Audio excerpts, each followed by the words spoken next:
nyamwigendaho, batagishaka kubana n'abandi, batagishaka kugira neza abandi, ngo ndabizi ba runaka n'abateka mitwe, ndabizi basigaye ariko umugiriye neza niba nateka imitwe kw'ibyo azabibazwa. Buri wese aziyikorera uwo mutwaro, kandi Imana igiye kuza, igiye gushungura umurimo wa buri muntu uzanyuzwa mu ruganda. Uragorwa n'iki? Nimba abeshya, niba ari umutubuzi, nimba ateka imitwe abeshya ko ashonje, humura nawe urubanza ruramutegereje, ntago yorohewe. Kora umurimo wawe nk'uko Imana yaguhamagariye, ukomeze ugirire neza abantu, ukomeze ugaburire abashonje, ukomeze wubakire abantu amazu, ukomeze wambike abantu, ukomeze ufashe abantu. Ibindi nibikureba. Icyo babikoza, baba babigurisha, baba bitwara nabi, baba bajya kubisindira, ibyo ntabwo bikuraba. Kora mwibanga, Imana izaguhemba. Gira umutima wari muri Kristo Yesu.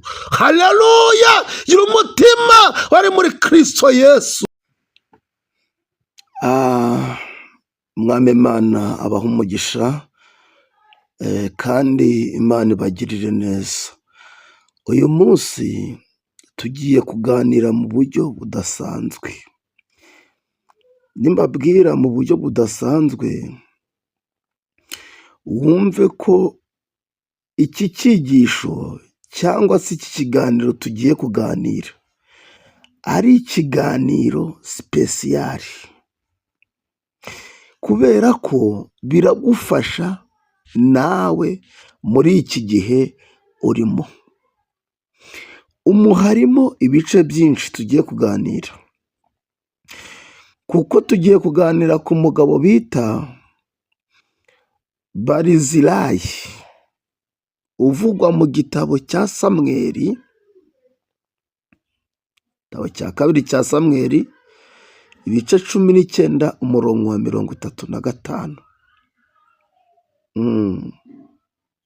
Ariko igikomeye tugiye kuganira hano ni uburyo uyu mugabo yagiriye neza Dawidi. Hanyuma Dawidi ashaka kumwitura, aramubwira ngo mbese byashoboka ko twajyana i Yerusalemu. Ni igihe Dawidi yari mu ntambara n'umuhungu we Abusalomu. Icyo gihe Dawidi yari yaravuye ku ngoma kubera ko Abusalomu yari yarigaruriye igihugu, kandi n'abaturage bari baramuyobotse. Bondi muri politike, iyo umuntu amaze igihe kirekire ku butegetsi, kaboneka undi uzana challenge, abantu bahita bamuyoboka badashyizemo na logique. Urugero, yo harimo akana kavuga ati wenda ngewe nimwemera nka mukankurikira cyangwa mukantora nzakuraho ibi n'ibi n'ibi, abantu bumva borohewe bagahitamo uwo muntu. Niko byagenze rero kuri uyu mugabo Abusalomu, umuhungu wa Dawidi na se Dawidi. Ariko icyo nshaka kugarukaho ni iki: uyu mugabo bita Barizilayi yamugiriye neza, amuha ibimufasha mu ntambara yari ari kurwanamo n'umuhungu we, cyane ko umuhungu we yari ashyigikiwe n'Abisiraheli, Dawidi we yari afite ingabo gusa. Ariko uyu musaza yaje kumugirira neza atagamije ko nawe azamugirira neza. Ndashaka ko ako kantu ariko muza kwandika ahantu, mukabike ku nkingi y'umutima. Barizilayi yamugiriye neza atagamije ko Dawidi nawe azamugirira neza. Munyemerere dusome iyi nkuru y'uyu mugabo twumve uko byagenze. Ni ubusesenguzi tugiye kurebera hamwe. Tugiye gutangira twibaza ngo mbese none Barizilayi yari muntu ki? Barizilayi yari umusaza w'umukire, inshuti ya Dawidi. Yamufashije cyane igihe Dawidi yahungaga umuhungu we Abusalomu. Icyo yakoze gikomeye, yahaye Dawidi n'ingabo ze ibiryo n'ibikoresho. Yamufashije igihe bari mu kaga. Dawidi yashakaga kumugororera, ariko Barizilayi arabyanga kubera gusaza. Reka nkubwire, muri iyi si umuntu wakanga kugororerwa n'umwami. Wenda twebwe abenshi mu Rwanda twavutse abami batakibaho. Muri iyi si, muri iki gihugu cy'u Rwanda, umuntu wakanga, ni urugero, umusaza twese tuzi ko yarwanye urugamba kugira ngo afate iki gihugu. Noneho ni urugero nguhaye, ukaba warigeze kumufasha ari ku rugamba, yagera ku butegetsi akibuka, akavuga ngo ariko hari umuntu wamfashije, wazaniraga ingabo zanjye ibiryo, akaduha ibikoresho, akadufasha mu buryo bw'amafaranga. None uyu muntu mwamunshakira nkamugororera, tukajya tubana muri village Urugwiro. Hanyuma Barizilayi, Dawidi yaramubwiye ngo tujyane i Yerusalemu. Uyu musaza aravuga ngo no, dukomeze mbaho urwo rugero rw'uwo muntu. Hanyuma uwo muntu akabwira nyakubahwa Excellence Paul Kagame, akamubwira ngo hoya, ntabwo rwose ibyo nakoze nabikoreye urukundo, ntabwo nshaka ko tubana muri village Urugwiro, mbabarira nyakubahwa. Ukaba ufite uwo mutima, akaba utarabikoreye imibare uvuga ngo nyamara ejo ashobora kugifata akama 1/2 cy'igihugu, nkajya ncuruza nta misoro, nkajya ngira, ukabara imibare myinshi cyane. Muri iki gihe cya none abantu bafite urukundo rw'imibare, aho agukorera ikintu yamaze kukubara ibyo azagukuraho uko bingana n'inyungu azakunguka uko ingana.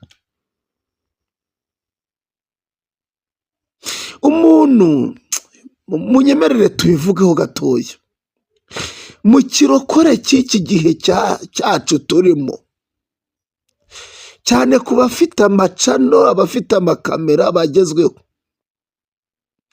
araza akihangira imirimo, akavuga ati ariko njyewe abantu bose bazi ko ndi umuririmbyi, ndi umudiyakoni, ndi umuntu mwiza, none reka mfata kamera ndeba bababaye, mbwira abantu, mvuga ati njye mfite umutima mwiza, dore ndi gufasha abantu. Reka mbabwize ukuri, reka tuvugane, mureke tuvugane iby'umumaro, nari nzi ko ndi buvugane itonze, ariko mureke tuvugane iby'umumaro. Wowe murokore, vugisha ukuri, tuvuge ko abadiyasipora baguha 5,000,000 ukazishyira uwo mukene, ati dore 5,000,000 bampaye zo kugufasha kugira ngo wikure mu bukene.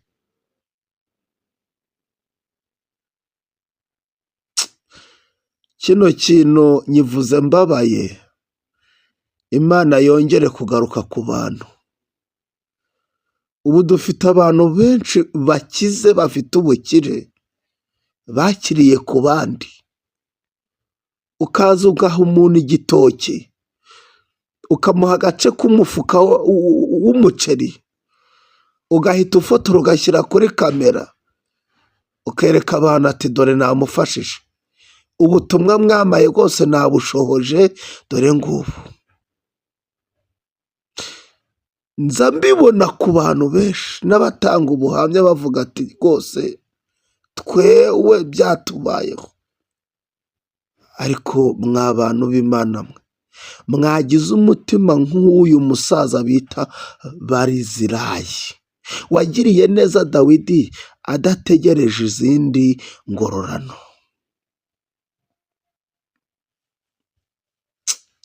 Noneho Barizilayi icyo yakoze gikomeye, yahaye Dawidi n'ingabo ze ibiryo n'ibikoresho. Yamufashije igihe bari bari mu kaga. Dawidi yashakaga kumugororera, ariko Barizilayi arabyanga kubera gusaza. Kubera kugira gute? Yitwaje ubusaza, ariko tuzi ko muri iki gihe nta muntu n'umwe wakanga ko bamugororera uko byagenda kose.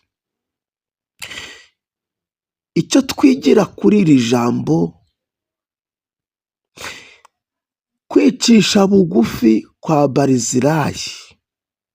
Bantu b'Imana, Abanyarwanda mwumva ururimi rw'Ikinyarwanda, mwakagombye gufasha mutagamije inyungu. Nza mbona abantu bafite amakarita ku muhanda bavuga ngo twebwe turi gushaka ibyo tujyana kwa muganga, turi ba bantu bakorera ubuntu batagamije inyungu. Ariko wareba ukuntu umuntu ari umusirimu, Imana ijye igaruka ku bantu. Ni ukuri kw'Imana, nshuti y'umusaraba, Imana ijye igaruka ku bantu.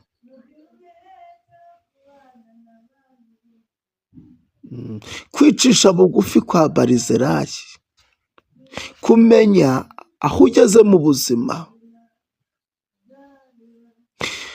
kudashishikazwa n'iby'isi, icyubahiro, ubukene. Ubu bizinesi abantu bafite niyo kwiyitirira umurimo witwa gufasha abandi. Ni bizinesi ikomeye mu Rwanda. Igihe RIB izabizamo, izafunga imbaga z'abantu benshi, izafunga hafi igihugu cyose. Bizinesi abantu biyitiriye yitwa gufasha abantu, abantu bazayigwamo kubera ko babikora ari benshi, bakabyitwaza. Ba diaspora, mufite umutima mwiza wo gufasha, umurimo wanyu muba mwawukoze. Urubanza ruri kuri aba bantu biyitirira uwo murimo, bakajya imfubyi, bakajya abapfakazi, bakajya bicaye ku muhanda, bakajya batagira aho baba, biyitiriye ko bari kubashakira ubufasha, ariko ntihagire n'atanu babahereza ngo bubakiye bangahe amazu, baguriye bangahe amatungo. Abana babo se bariga?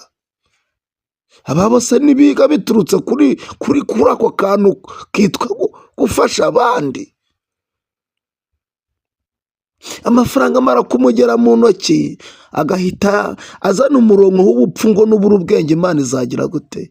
Izakureka. Imana ibagarukeho, Imana ibagarukeho. Ibi bintu mbivuze mbikuye kuri uyu musaza wafashije Dawidi witwa Barizilayi. Inyigisho Barizilayi, umusaza w'intwari wanze icyubahiro cy'isi. Barizilayi, umusaza ufite imyaka igera kuri 80, ukeneye kubaho neza, ukeneye kujya yicaye, utayikeneye gukora, yanga icyubahiro, yanga kujya mu ngoro y'umwami Yerusalemu. Aravuga ngo no, sinjyayo, sinjyayo, nagukoreye nagamije inyungu, nakugiriye neza, nta kindi ngamije. Hoya, ntabwo tujyana. Natanze urugero rwiza ndutanga mu Rwanda. Banyarwanda, mwihangiye umurimo witwa gufasha abandi, mukajya imfubyi, mukajya abakene, mukajya abapfakazi, mukajya abatifite, mukajya barara hanze ku mihanda, mukagenda Banyarwanda, iki cyaha kirakomeye, kibari ku mutwe, kibari ku mutwe, kibari ku mutwe. Mwiyubakiyemo amazu, mwaguzemo amamodoka, mufitemo amabizinesi, ariko nimurabireka, nimurabireka. Ubukristo bwanyu ni ubuhe? Ariko intara y'umugosozi iri hafi kugira ngo igosore imirimo ya buri muntu wese, kandi azahemba ibihwanye. Kimbabaje nuko abantu bagiye guhembwa kurimbuka, kandi si intego y'Imana. Wagarukiye hafi, saba Imana imbabazi, vuga ngo aho ngeze ngarukiye aha, ngiye gukora neza, ngiye nsigaranye. Nkunda umusaza Ezra Mpyisi, ubu ujye mu gihe cye cya nyuma yakoreye Imana, akavuga ngo narababeshyaga, nari pasiteri w'abadiva, ariko ibyo navugaga byinshi narababeshyaga. Arabyatura, amara igihe cye yandika ibitabo, akosora amakosa yakoze, avugisha ukuri. Nawe aho ugeze wari ukwiye gukosora amakosa wakoze, ukavugisha ukuri, ukareka kujya imfubyi, ukareka kujya abapfakazi, ukareka kujya abatifite, ukareka guhemuzwa.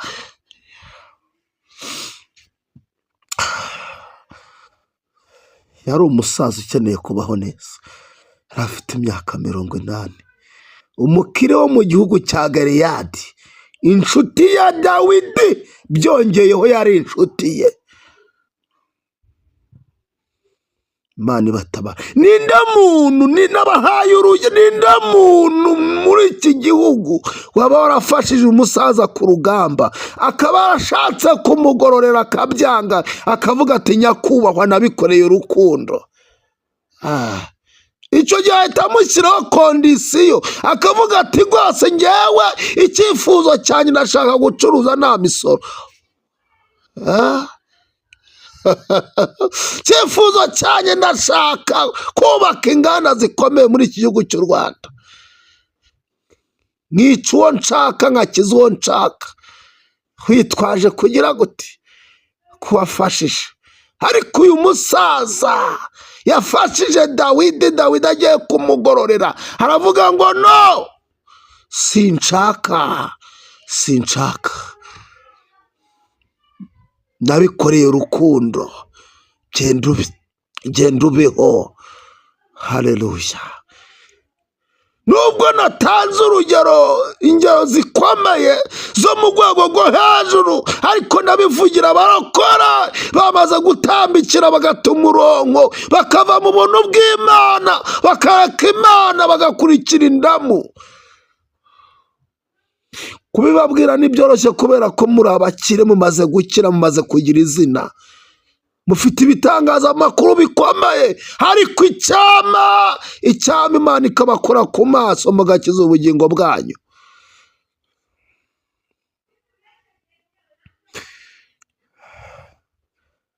Oh, haleluya.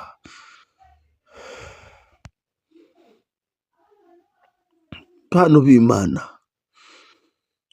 mugarukire Imana, mugarukire Imana, mugarukire Imana, mugarukire Imana.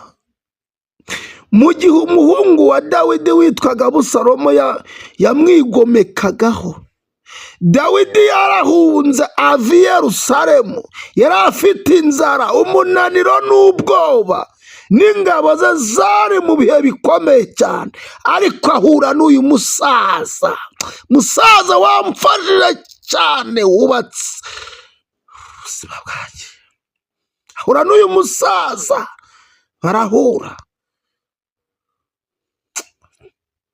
n'uyu musaza mugirira neza, muha ibyo kurya, muha ibikoresho. aritanga agaburira ingabo amagana n'amagana ku butunzi bwe. Ntidufite se abantu barihira abandi amashuri, kandi ufite umukobwa warihiye ishuri ukamugira umugore wa kabiri kandi yarashatse nawe, mugakomeza muri uwo mubano witwaje akantu kavuga ngo nakurihiye amashuri. Toka ko si ukugira neza, uwo ni umwanda. Sone Barizarayi yakoze igikorwa gikomeye cyane. Yazaniye Dawidi ibiryo byinshi, amuha ibikoresho byo kubaho, amuha n'uburuhukiro, amuha icumbi. Ibi yabikoze atagamije inyungu, ahubwo ari urukundo n'ubuntu. Umva ko kantu konyine basiba nawe. Abantu ntibacyumva ibintu by'umumaro, ahubwo barashaka ninde wagwanye n'undi, ninde murokore wasinze, ninde wagize gute. Mwamaze gupfa mu buryo bw'umwuka. Uyu musaza Barizarayi yabikoze atagamije inyungu, ahubwo hari urukundo n'ubuntu. Imana yageze ku itorero rya Efeso iraribwira ngo ikintu mbagaya ni uko mwaretse urukundo rwanyu rwa mbere. Uyu musaza yari afite urukundo rwa mbere rw'Imana. Haleluya. Yabikoze atagamije inyungu, ndetse yari afite n'ubuntu. Agaburira ingabo ibihumbi n'ibihumbagiza. Haleluya. Dawidi ashaka kumushimira, nibyo twavugaga dutanga n'ingero zikomeye. Nyuma yo gutsinda intambara, Dawidi yahamagaye Barizarayi ngo bajyane i Yerusalemu. Yashakaga kumugororera no kugira gute, no kumwubaha nk'umuntu wamugiriye neza mu ntambara. Umuntu nakugirira neza uzamwibuka nshuti. Ariko dufite abantu bagiriwe neza, bageze iyo bagera baragira gute, bibagirwa babagiriye neza. Ngeze aho ngaho nabyo nako ndakavuga. Dufite n'abantu bagiriwe neza bibagiwe babagiriye neza.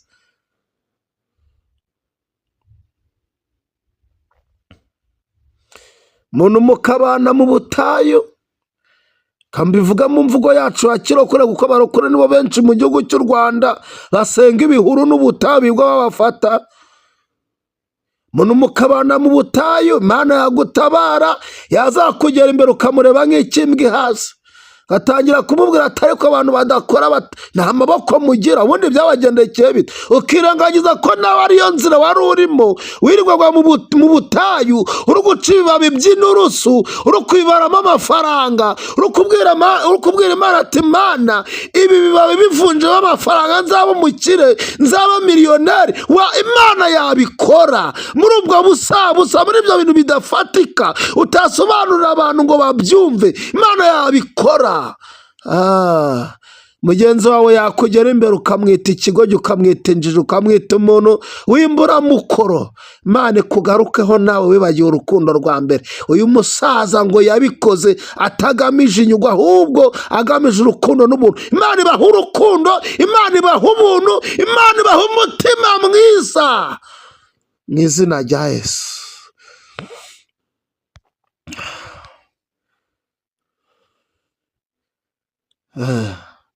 Imana ibaha umutima mwiza. Umusaza wakeneye kubaho neza, ariko aravuga hano kuri iyi foto, aravuga ngo hoya mwami, hoya, nabikoreye urukundo, nabikoreye ubuntu. Sho mvuga ibi mba numva nkabaga imitima y'abarokora y'iki gihe, nkabicengezamo, kuko benshi bariye uburozi, nazi igihe bazaburukira. Imana ibagarukeho.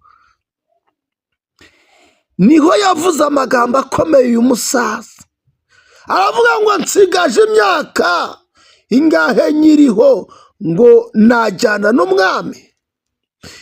Impamvu yatanze aravuze ngo ndashaje cyane. Haleluya. Atagishaka icyubahiro cy'isi, yashakaga kurangiza ubuzima bwe iwe mu ituze, ahitamo kohereza undi muntu mu cyimbo cye. Noneho iki kintu cyo cyanyishe ngo ajye guhabwa ayo mahirwe. Uyu musaza aho kugira ngo we ajyayo, agenda asaza neza, ajya neza, bamukorera bamurinze, nta kibazo cy'umutekano afite. Yahisemo kohereza undi muntu. Aravuga ngo nari mfite amahirwe yo kujya mu Yerusalemu mu ngoro y'umwami, ariko wowe genda mu cyimbo cyanjye ubeho neza. Barokora mwagize umutima wari muri Kristo Yesu, ko muvuga Yesu ku munwa ariko kubishyira mu bikorwa bikabananira. Barokore mwagarukiye Imana, ko mwataye Kristo Yesu. Ibyo twigira kuri Bariserayi, gufasha atagamije inyungu. Yakoreye Dawidi mu gihe cy'akaga, ntiyari azi ko azamubona ari umwami watsinze. Natwe dufasha abantu mu ibanga nk'uko Bibiliya ivuga. Haleluya.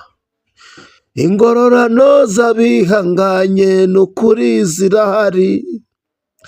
Hayiwa, ingororano z'abihanganye n'ukuri zirahari. Ubwo azaduhemba. Ingororano z'abihanganye n'ukuri zirahari. Hayiwa, ingororano z'abihanganye n'ukuri zirahari. Ingororano z'abihanganye n'ukuri. Hayiwa, ingororano z'abitangiye abandi zirahari. Ingororano z'abihanganye n'ukuri zirahari. Musaza afata undi muntu amushyira mu cyimbo cye, aramubwira ngo wowe uracyafite viziyo, uracyafite imyaka mike, genda mu cyimbo cyanjye.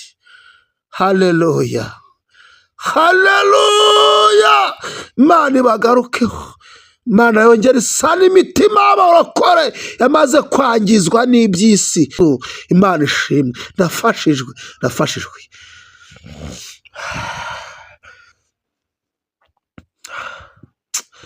Ayiwe, kwicisha bugufi. Nubwo yari umukire, ntiyashakaga icyubahiro, yanze kujya mu ngoro y'ubwami. Abakire bo mu Rwanda ndabashuhuje. Abakire bo mu Rwanda ndabashuhuje. Akunyuraho rwose, mwariganye, waramukoreye. Abakire tuvuga ururimi rumwe bo mu Rwanda ndabashuhuje, ndabapepeye cyane. Kwicisha bugufi. Wa mukire we, wakicishije bugufi, uratera ibyondo umuntu mwiganye ngo nuko mutari ku rwego rumwe, umujyanye ukamugirira neza, ukamukubita nk'ayo mafaranga, nawe akagenda agacuruza akabaho neza, basi ukagira icyo uzirata mu gihe kiri imbere, ukavuga ati rwose mu bukire Imana yampaye sinaba. N'imiryango yawe waba utayibutse ibayeho nabi, iba mu bishangara, uba mu ma etaje, ngo uragirira neza uwo hanze ngo nuko mwiganye. Imana ikugaruke. Ufite umutima mubi, Imana ikugarukeho. Abantu benshi bashaka icyubahiro, ariko we yaracyanze. Uyu musaza yaracyanze.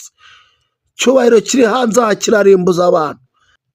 Icyubahiro kiri hanze aha kirarimbuza abantu.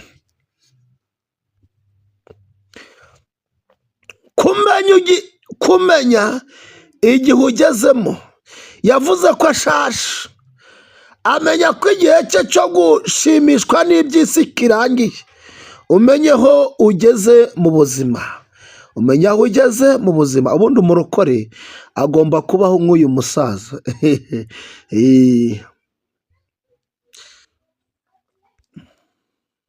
Kudakunda iby'isi cyane, yanze amahirwe akomeye cyane, yishimira ubuzima bworoshye.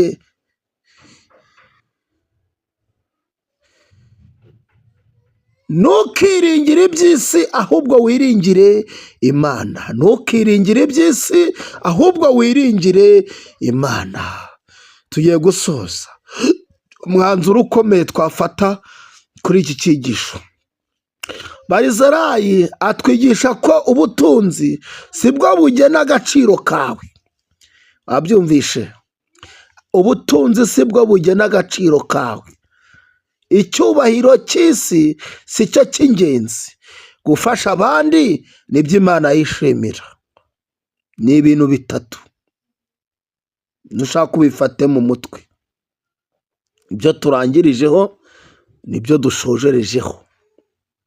Gufasha abandi nibyo Imana yishimira. Icyubahiro cy'iby'isi si cyo cy'ingenzi. Ubutunzi sibwo bugena agaciro kawe. Imana ibahe umugisha, Imana ibagirire neza, Imana ibagarukeho mu izina rya Yesu. Amen.